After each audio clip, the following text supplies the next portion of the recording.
the way that I've seen the design sprint bubble, if you like, kind of really blow up over the last couple of years has been moving much more towards higher fidelity, things that really look and feel like they're finished, higher fidelity Yeah. prototypes.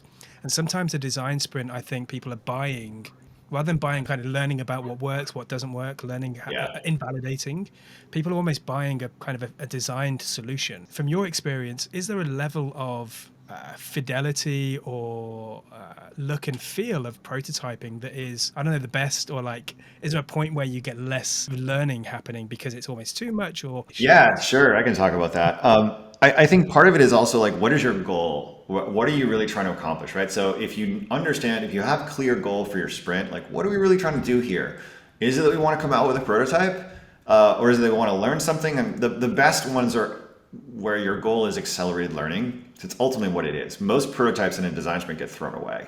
I rarely have seen a design sprint from a prototype from a design sprint get built immediately into a product. There's always some iteration. In my experience from like level of fidelity, I have seen prototypes that are like literally paper prototypes. And they can do really well. Again, it's what was their goal? Does the prototype match the goal? So I think that's part of it is the way you need to tackle it is saying, what is my goal here? What am I trying to learn? What am I trying to do? What am I trying to accomplish?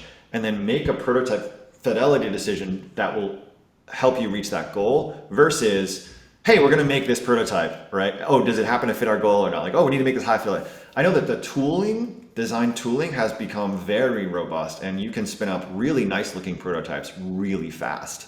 yeah, There is a danger to that if something is too polished and too finished, especially in a sprint. So you got to find that balance of like when you're testing it with a prospective customer or a user, they have to, get a sense that there's some thinking and some thought and like, oh, I can actually, there's some realness to this, right? Otherwise, they're going into the land of make believe a little too much, which might actually, change how they interact with it, and you may not learn what you want to learn. And versus, it's too polished versus it's not polished enough, right? Too polished, they're like, oh, okay, yeah, whatever. If it's not polished enough, then they might even take you serious. Like, well, I don't quite know what you're looking at here. I don't. This is a bunch of gray boxes and arrows. They don't tell me anything, right? So you got to find that balance, and that's going to vary per. So it's a classic "it depends" answer. But again, match it up to what is your goal, yeah. and right. And like I said, with digital prototypes these days, you can make them look really slick, really quickly. So you can build something really awesome from a prototype in a day.